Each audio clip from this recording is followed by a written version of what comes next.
Welcome to Take the Lead Radio with Dr. Diane Hamilton, where she interviews some of the most successful leaders, entrepreneurs, authors, speakers, and other individuals who will inspire you to take the lead in your career and personal life. And now, here is Dr. Diane Hamilton.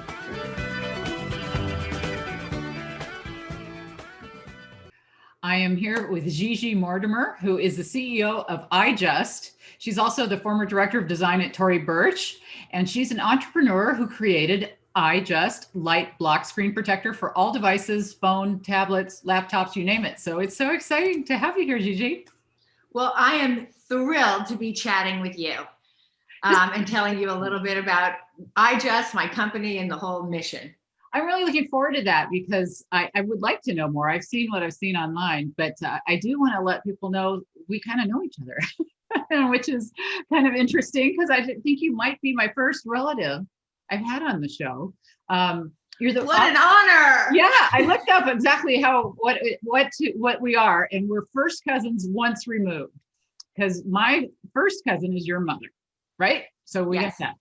But, I've met you once and it was really wonderful because, I grew up without a lot of my family and cousins around. And so I thought I was the only one who was really interested in the business world because all of my immediate family was all just interested in sports and English and grammar, and no one cared about business. And so it was so fun to talk to your mom and then you to both see how much of a business sense that you all got from our great grandparents who were really business minded. So I want to get a little background on you because I touched on the fact that you worked at Tory Burch and that you're doing this, but tell me how you led up to being a businesswoman like this. I mean, what's your background?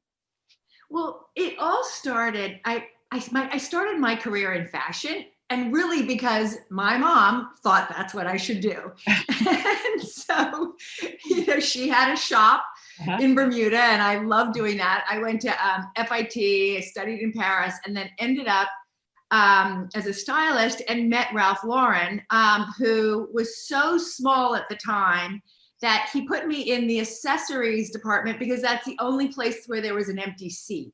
Oh. And so I was about 21 at the time. I think I was the youngest person on his design team. And because I ended up in the accessories department, I was designing shoes, which is in our family business. Yes. And I really started my career really working in my grandfather's shoe factory. And I always loved working with people who were creating incredible things, whether it was shoes or handbags or glasses or hats. And I always loved sort of digging in and working with the factory workers and developing things.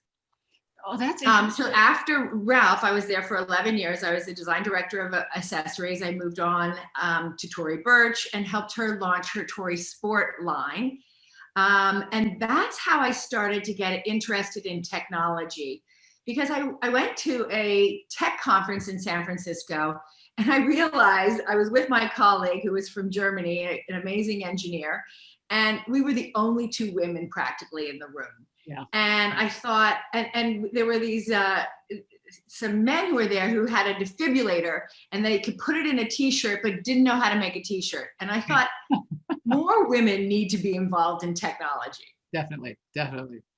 That's so fascinating. So maybe that was a long-winded answer. No, it wasn't at all. I'm very fascinated. But I get a lot of tech people on the show. And one of my first jobs was selling computers in 1985, believe it or not.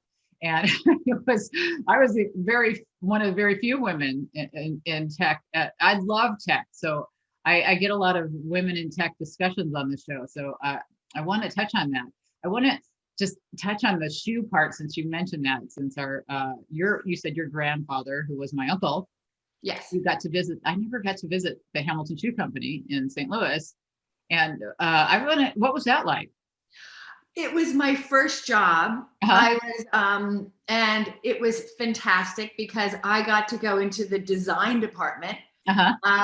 And, he was an amazing man. He created what was called the slipless shoe, which was creating the shoe inside out so that it was more comfortable to wear and with fewer seams. And he really mastered the old lady shoe. And he had a low heel and he made them super comfortable. He sold so many of them. And I'll never forget, there was a time when we were in China together. He took me to China. We were walking along the Great Wall and he gives me a nudge and he goes, there's one of my shoes. And it was on somebody in China. So, and you know, I used to go around with my grandfather. He used to always take me to New York City and we would look in all the windows and he would show me all the shoes he liked and I would sketch them out and he'd go back to the factory and work with somebody recreating it. That's so cool. I didn't know that you had that much exposure. I didn't get to know your dad very, very well. But I know that his father's father was the one who started all the shoe company, which is my great grandfather. And it was International Shoe. And eventually the combination with Brown Shoes and Hamilton Shoes. And then Brown bought everybody out, I guess. You know, everybody knows Buster Brown's, right?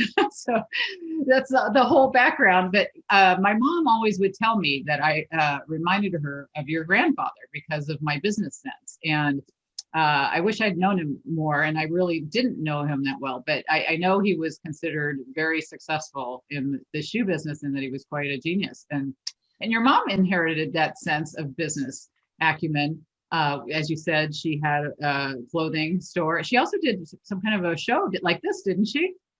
Yeah, she used to do radio shows in Bermuda, which That's funny. She loved, and she would talk about Bermuda and the island and houses on the island. Yeah. Well, she was really good at it. I'll bet she is. I mean, I got to see her last week and I know she and I have so much in common to talk about because we like the same things. And I could see where you had this background, but now where did you grow up? I know you live in New York now, but did you? I grew up in St. Louis. Oh, you did? Okay. Well, actually, I kind of grew up because my parents were divorced. So I grew up half in St. Louis and half in Bermuda. Okay. So I ended up in New York because it's halfway in between. There you go. Yeah.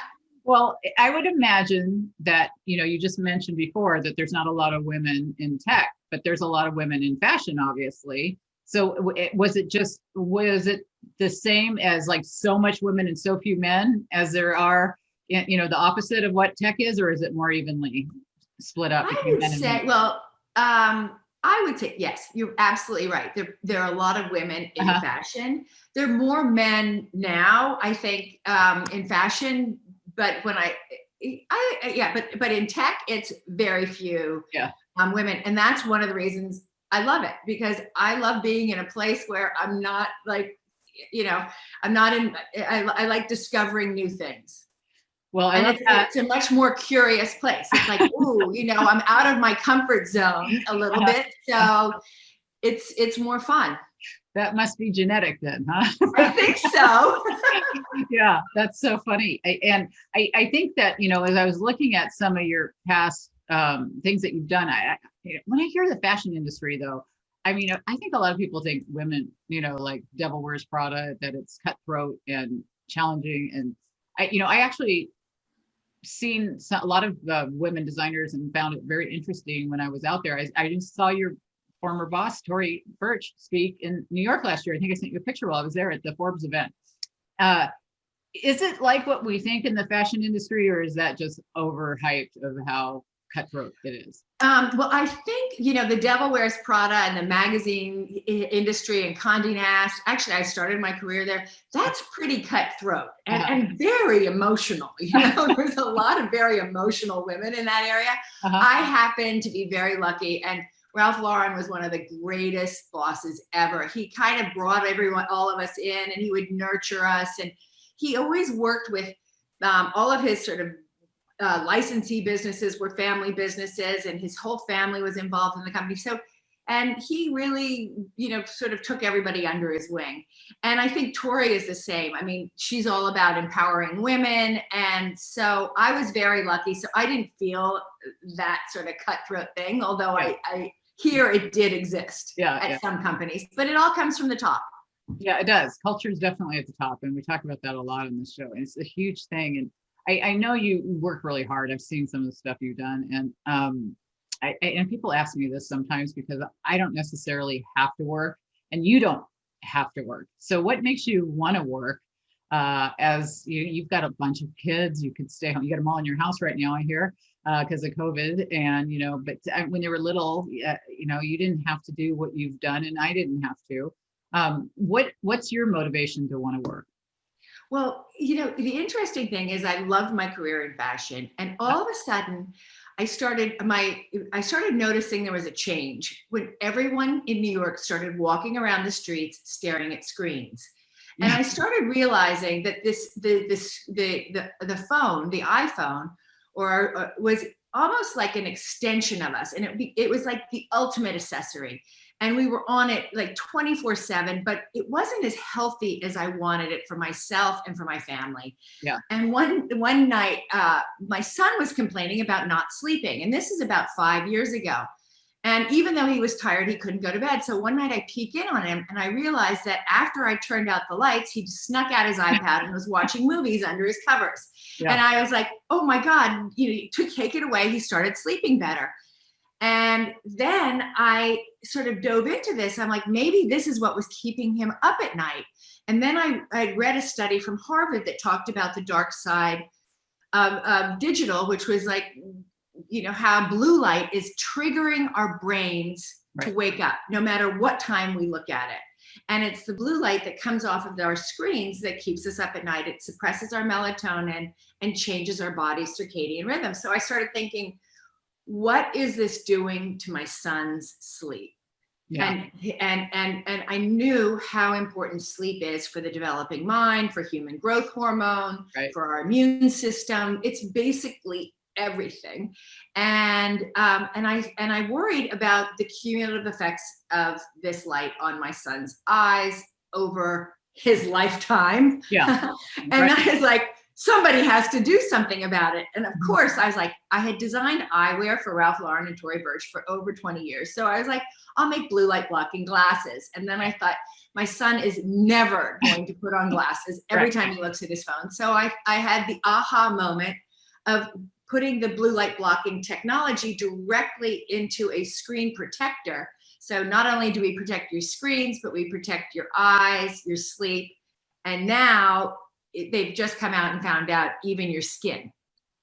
Well, I love that. And, it's interesting as you're saying all that, I worked for AstraZeneca for 20 years and 15 of them were in pharmaceutical sales. So we studied the circadian rhythms and all that a lot, and all the effects that you're talking about, and I've never been able to sleep before and after cell phones. And so anything that'll help sleep at all, I'm all in for, because I think that that's so critical.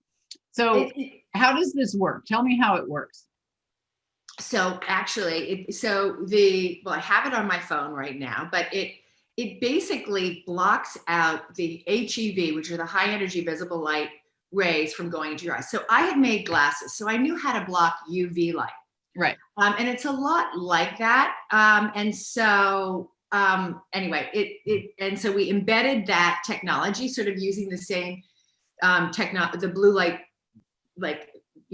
filter, and we embedded it into the glass.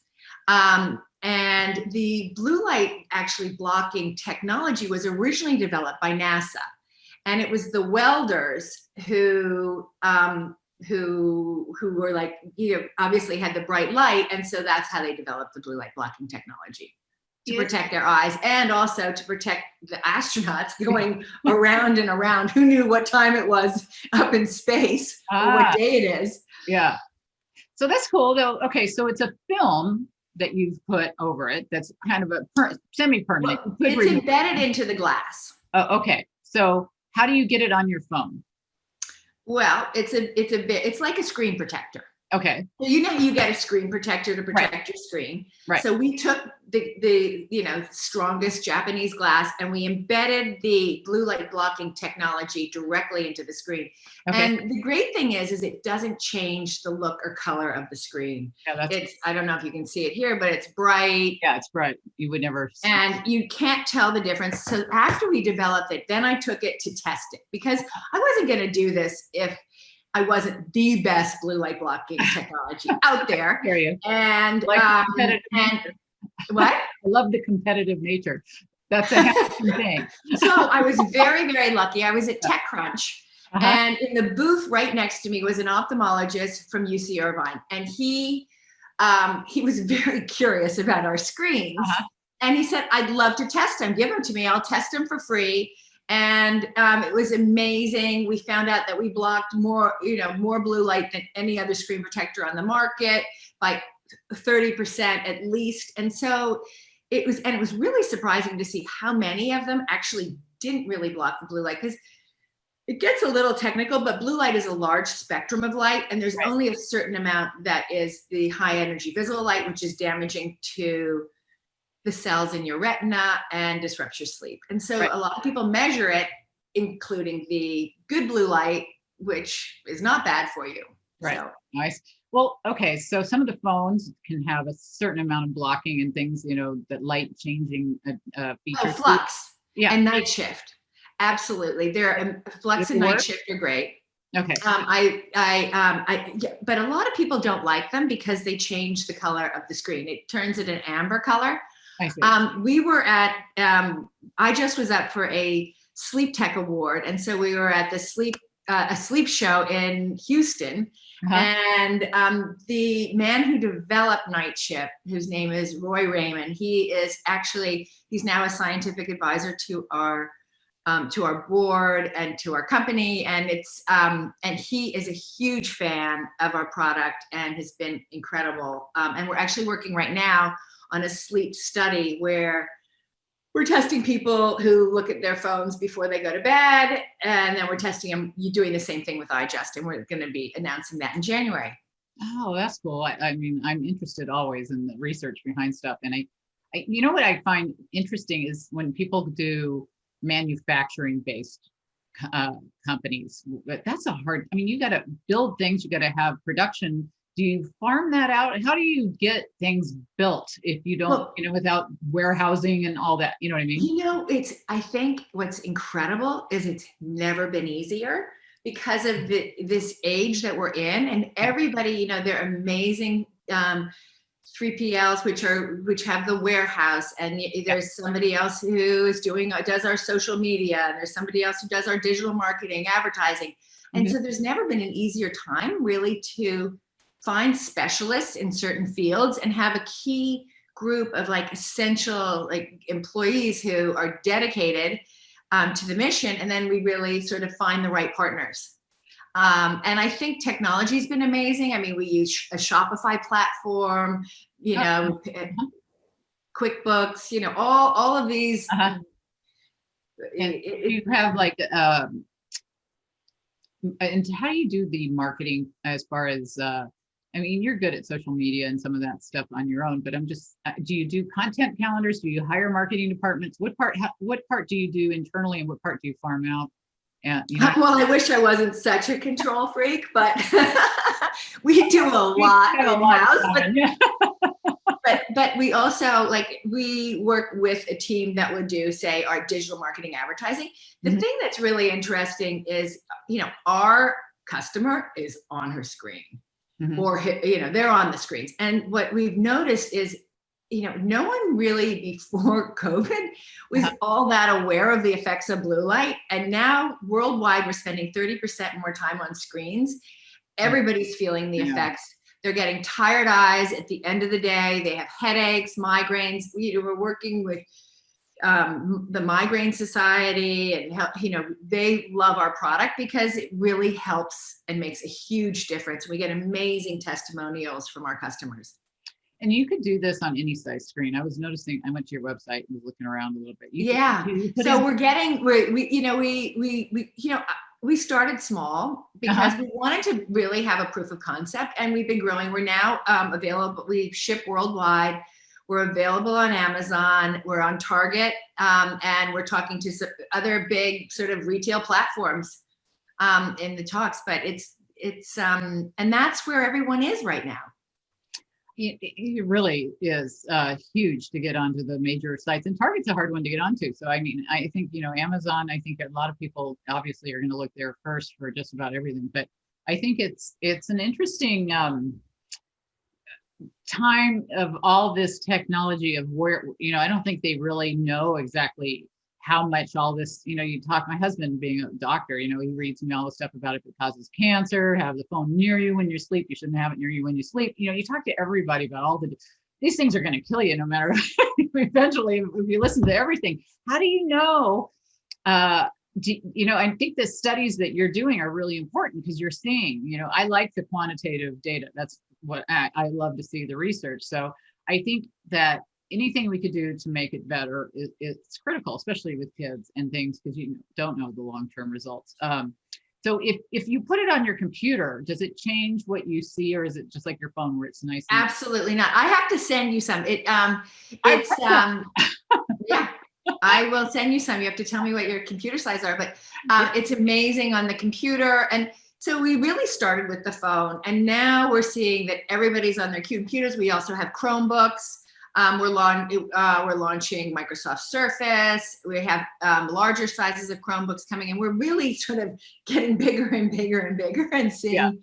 And it's a great thing because you put it on your phone. I mean, you put it on your computer and you forget about it. You don't have to remember to wear the glasses all the time, and it protects your skin, and it protects your eyes, and it doesn't change the look or color of anything. So it's great. And it's sort of like a simple, I've always loved with it being an accessory designer. I always like simple solutions.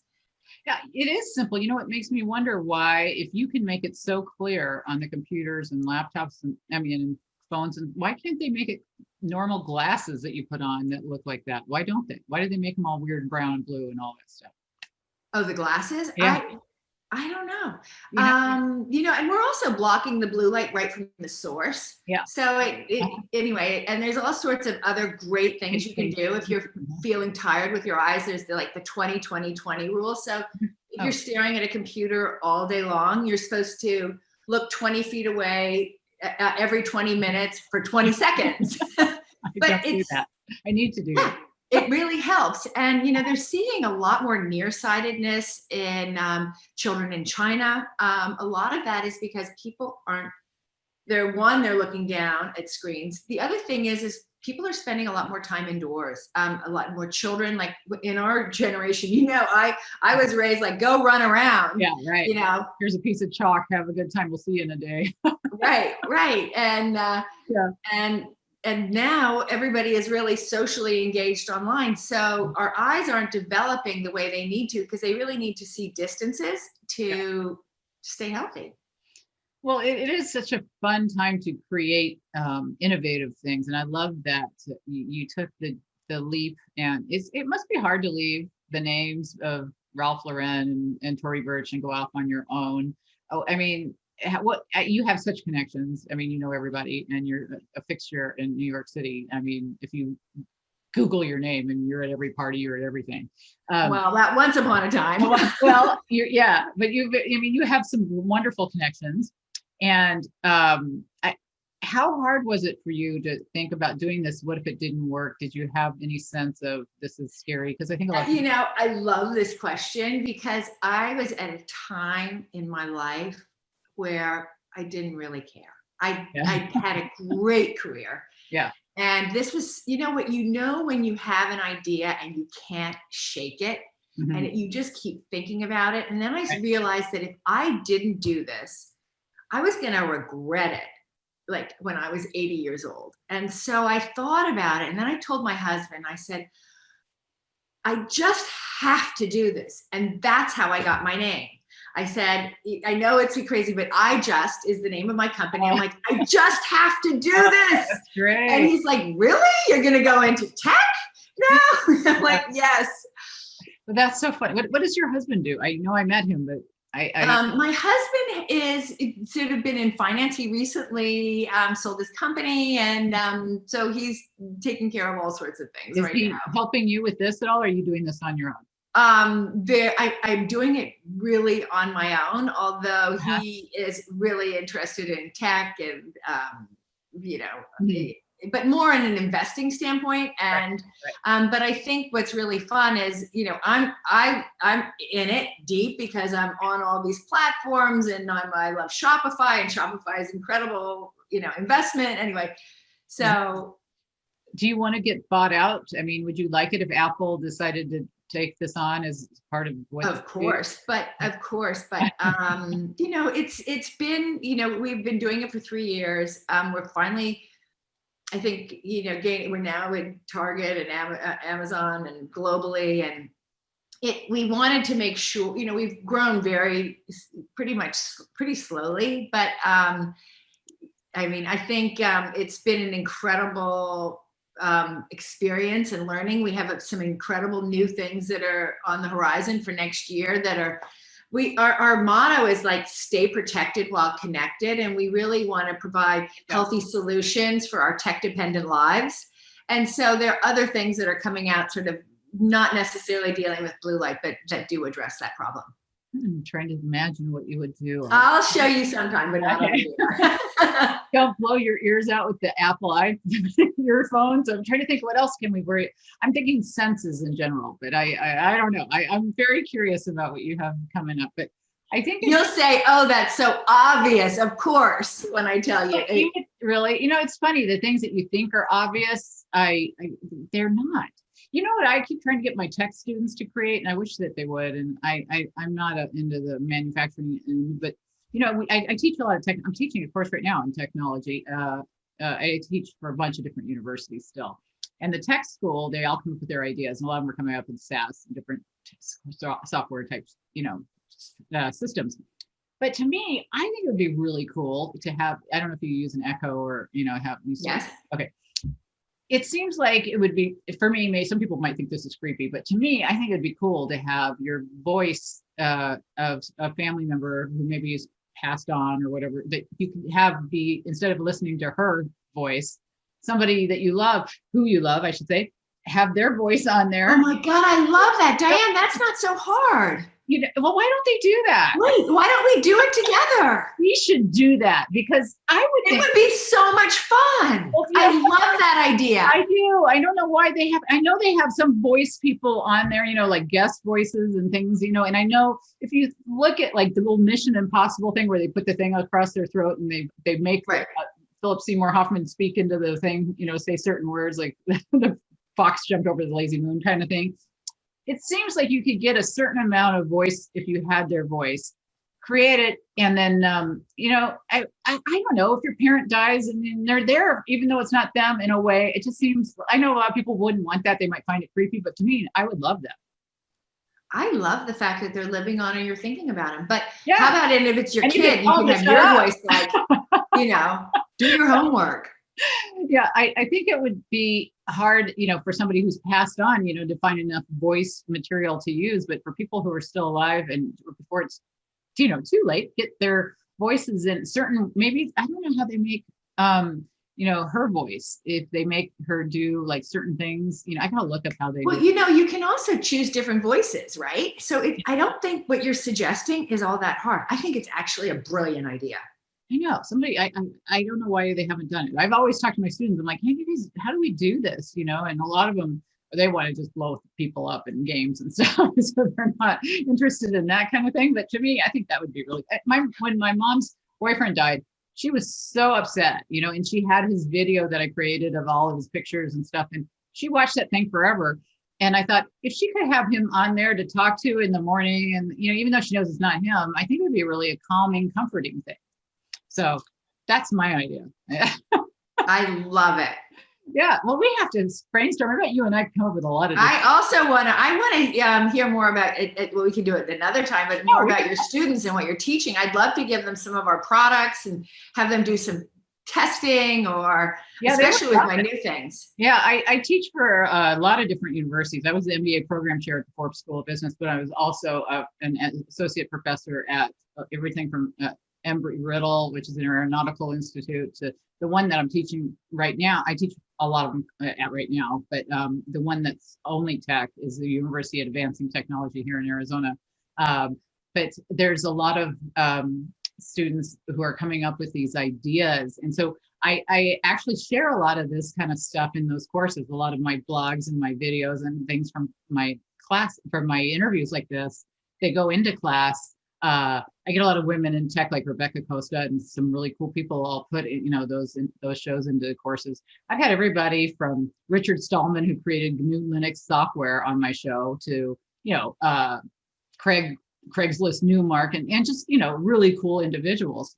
And so what we do in this particular class is we get them to write their business plan. So we get them to come up with their idea, and they come up with all these, how they're going to finance it. And they all want, of course, think they're going to all make it on Kickstarter and everybody's going to fund it. And I'm like, well, what if you don't get that? Then what's your backup plan? And then, so we talk about all that stuff. And sometimes those things work, sometimes they don't. And so it's just, eventually it's just thinking about the whole structure, hierarchy of the business and the finance and the culture. I get a lot into the culture because I'm my PhD is in business leadership and culture related kind of things. And so we get into that because, like you said, it starts at the top. And if you don't have really good leadership and you don't promote curiosity and soft skills and all the things that make companies successful, we know people are hired for their knowledge, but then they're fired for all these behavioral things. So we go into all that, and at the end, they eventually have code of ethics and, code of conduct type of stuff. And they come up with a plan. I want them to be able to leave that course and have here's how I'm going to go and start it. If they could hand me that plan and I could create the business if I wanted to, based on what they've come up with, because they've thought about it so much. And so it's fun. And, people don't really realize how much there is. And this is a really quick course that I'm teaching. And in 5 weeks, it's really tough to go cover all that stuff. Yes. So you're probably still learning doing this, we all are as we start companies. I'm always surprised by the level of insurance or the legal things or there's so much to it. What was the most surprising thing to you when you did your company that you didn't anticipate? Well, I think the thing that you really have to make sure of is that you really want to wake up every single day and do this, because it really is, it takes a lot of passion to have to get up and tackle it one more time, or every day. And one of the things that we always say is you can always do something to make something better and something better, but we really felt that let's get it out there. Let's start. If it's 80% there, let's go with it and we'll make it better next time. Let's learn from this one. Let's learn from this one. And so you slowly build and you slowly get better and better. And one of the things I noticed with technology is so fast. But science is something that I've been involved in for a very long time. I've been a member of the Women in Science at Rockefeller University forever, for about 20 years. And so I know how long science takes. And there's usually about a 10-year lag after a technology's fast, and then the science is sort of comes later because it just takes that much time for research. So we're seeing more and more research coming out about blue light and the effects of tech and how technology is affecting our lives and how blue light's affecting our eyes and our sleep and our skin. Well, I know in technology courses, we get into some of the challenges like you're talking about. You really have to be passionate and want to do it. But the pace at which everything's changing, Moore's law and all the things that they get into when they teach them, how much data things can hold and how much it's going to change over the years. It's something that you're building things now sometimes and trying to figure out things now for things that are maybe take you 2 or 3 years to develop. And then by then it's a whole other world and you don't even know. So you have to, I used to teach a foresight course in technology because you have to be thinking about what the problems are going to be 2, 3, 4, 5 years ahead sometimes. It's the same thing in education, because when we were running these different schools, when I would create these like MBA programs, whatever I'm trying to think of changing, it doesn't matter what's popular now so much. It's how do you have that foresight? So when you're thinking up your new products, you've got to be thinking, what's Apple working on? What's Google working on? What's everybody else working on? How do you do that kind of research to even know? I'll tell you, you have, going back to my fashion background, I had to work, because I was in accessories, I was 2 years ahead, and I had to find out, what is somebody going to want in 2 years? What is the shoe they're going to want to wear? What's the handbag they're going to want to carry, and the scarf and the glasses? What does it look like? What are the trends that are happening? What are the colors people are going to want? And so I've had, about 30 years of experience of doing it that way. And I always sort of go back to my gut and I think about, what do I want? And if I want something and it's not out there, I create it. And so I take it and I make it really simple, I guess. Does that make sense? Yeah. Oh, yeah. Otherwise, it's way too big of a problem. Well, Jay Samit was on my show, and he used to be one of the big guys at Sony, and he wrote a book called Disrupt You and Disrupt Yourself. He wrote 2 different versions of it. And he talked about how you have every day just write down something that bugs you, that you wish it was done a different way. Eventually there'll be something that will be, oh, I could fix that kind of thing. Like you just, with the echo thing, you just go, oh, maybe we could fix that. Or something you would like to make your life better. Or like you mentioned with you seeing your kid not sleeping, and there's just so many things. And I don't think a lot of people think that they can create stuff. And it's hard because it does take if Kickstarter didn't work for these students, they may not be able to bootstrap it. Some of us have the ability to bootstrap things, or you can get angel investors, you can do different things. What do you tell somebody who really doesn't have the money to start a new business? It's tough. Yeah, that is, I think, and I think what you can do is also start really small and Right. test it. Mm-hmm. And that's really how we started, and build as you get more confident. And if you have no money, then maybe start changing your profile about who are you, so Mm-hmm. that it'll all reflect what you ultimately want to be. Like if you're on Instagram and you want to be in tech, you could sort of start there, or you start with what you can handle and build on it. I don't know how else to say it. I was lucky enough to be able to, put some money into this. Right. But we break even every year. So Yeah. I do, I have to wait till the end of the year. but we've broken even and grown, and now, and I haven't wanted to take on investors, because that would take a lot away from all the things that we're building. And maybe that's very, very small-minded, but I also was at a point in my life where I told you I wasn't afraid to sort of fail, and I was like, what difference does it make at this stage? And I really wanted to follow my passion. Well, I think it's really important. I think I get a lot of discussions with people who've started their business, and they talk about how they all want to be the next unicorn, and they have these great ideas, but they want to maybe fake it till they make it mentality a little bit, and then we end up with Elizabeth Holmes or Theranos. She really didn't even have a product, and then the whole thing crashed, kind of thing. So we don't want that, but you want to be able to network with people who have these great connections and are in the group where you want to be. And of course, you're in New York, so you are in the ultimate, place to be with everybody, next to being in Silicon Valley for something like this. Have you thought about moving to Silicon Valley to do? No, I haven't thought of not at all. But I married a born and bred New Yorker. I'm afraid I'm here to stay, and my kids would they love it here. Yeah. But I think what's so interesting that you talk about are these kids that sort of want to have the next big thing. Right. So that was a big motivator for me in doing my business, because I heard my children sitting around the kitchen table, like, what's my big idea? And so I had this idea that, I really couldn't shake in my head. Mm-hmm. And I thought, I'm going to go out and I'm going to do this, and I'm going to show them that mom can do something, so that they don't have this fear. And I really felt that, in a way, that was me being a good mother, because my kids were grown.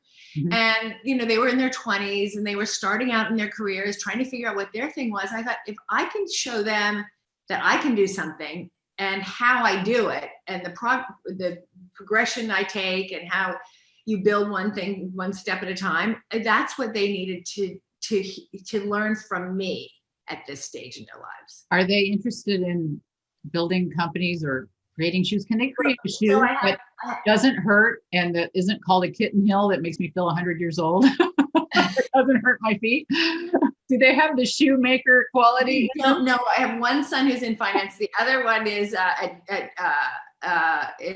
he is at Georgetown School of Foreign Service. Uh-huh. I just taught an entrepreneurship course there, which Oh. was really fun. That would be. Yeah, and but anyway, so they do not. My youngest son does have he's extremely creative. Yeah. Well, I imagine you would get that. You are. And when you teach the entrepreneurship courses, what kinds of things do you focus on?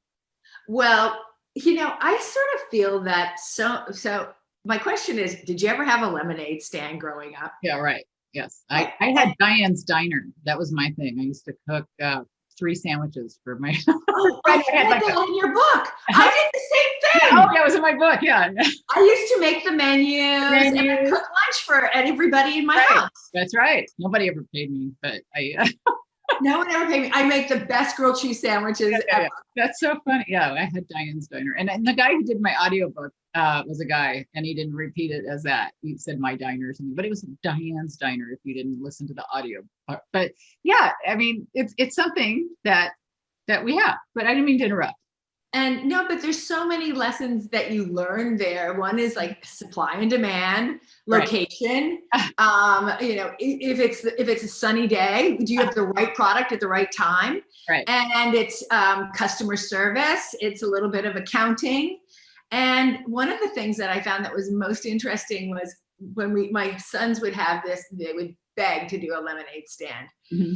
One time, a policeman stopped them because the pretzel vendor right next to them was very angry that they were stealing all the business.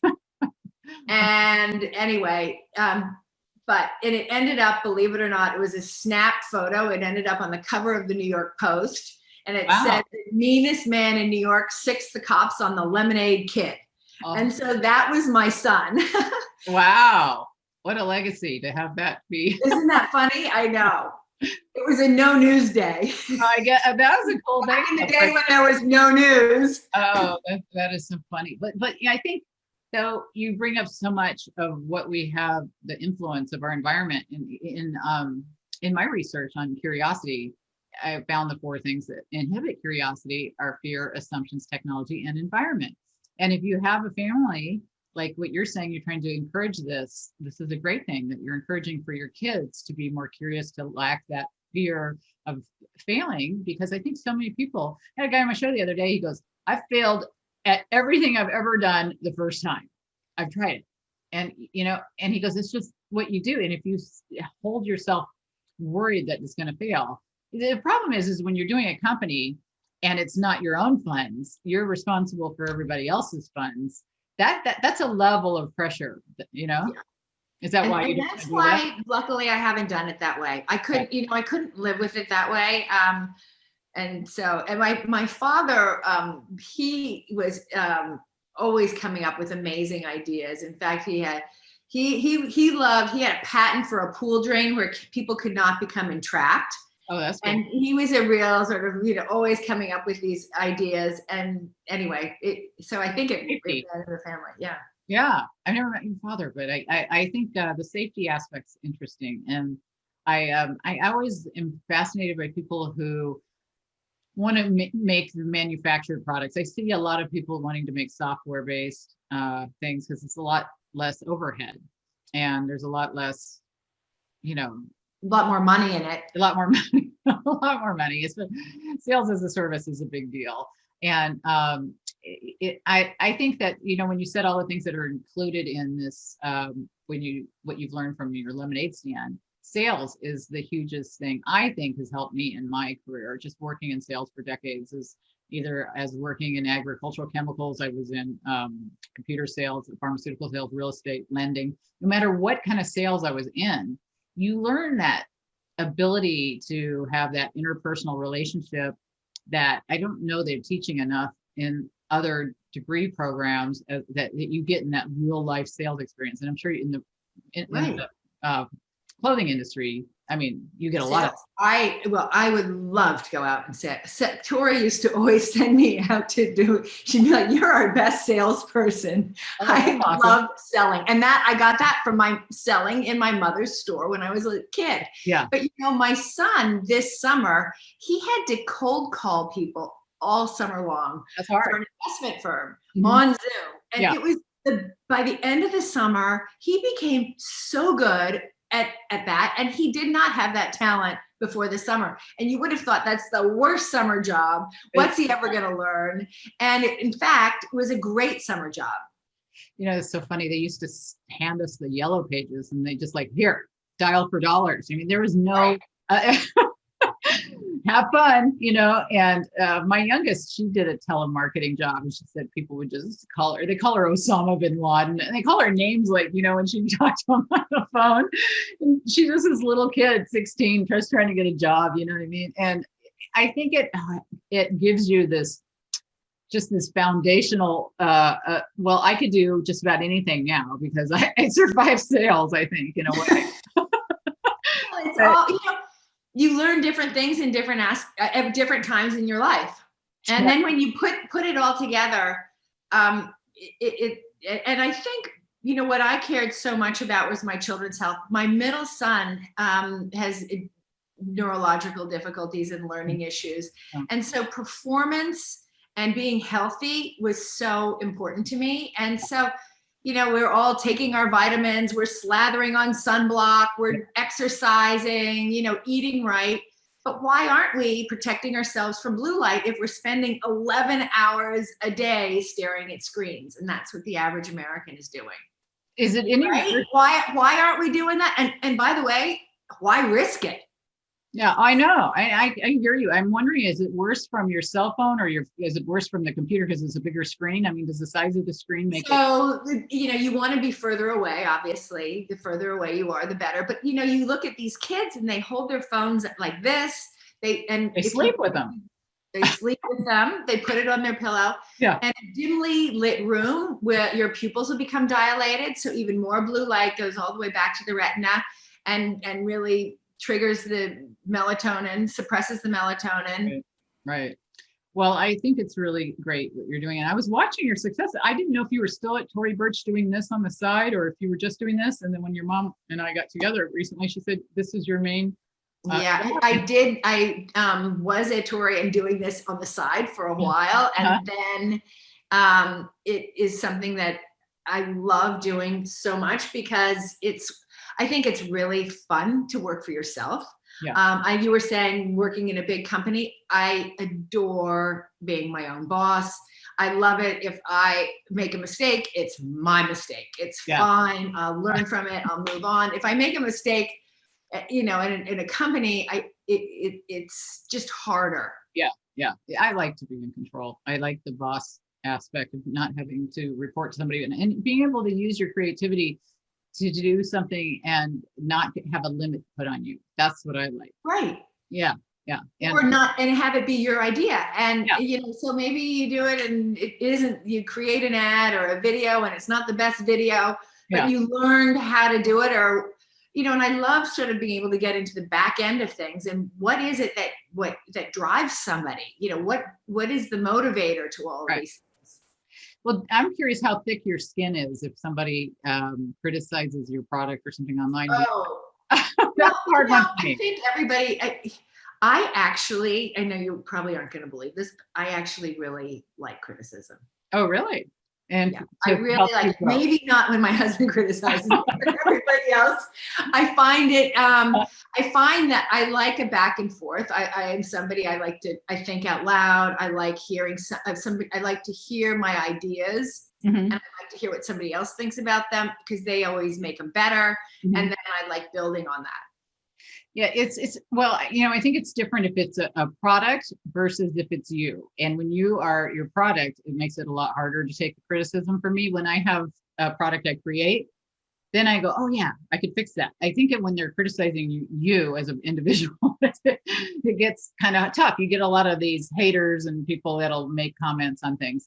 But I think though, I totally agree that when they give you that input, that's the best thing you can have to make your product better. And I think that's a huge benefit for everything. But I was really excited to see your success with this. And I was watching it all over Instagram and all over. I'm like, wow, this is just everywhere. You are rocking this. And I just couldn't wait to have you on the show. I was so excited when you said you would do it because I knew this was such an an important product. And I really love that you were able to join me. And I think a lot of people are going to want to follow you and learn more about it. So is there a website or social media thing? Yes. So it's ijust.com, Instagram, on ijust. And I love hearing from people, and I have loved chatting with you too.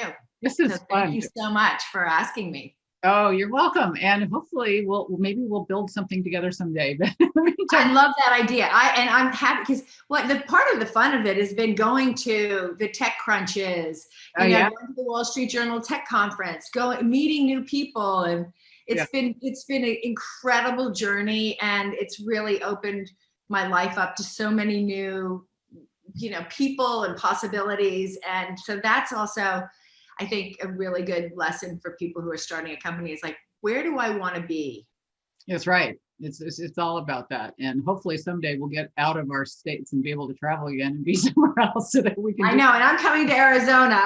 I'll bet you are. I don't know. I was supposed to be in New York in April, and I don't know when I'm coming back, but sometime we'll definitely have, that was such a lovely restaurant last time, and we'll get together again. But thank you for being on the show. This was so much fun. Thank you so much. You're welcome. And we will be back right after this message.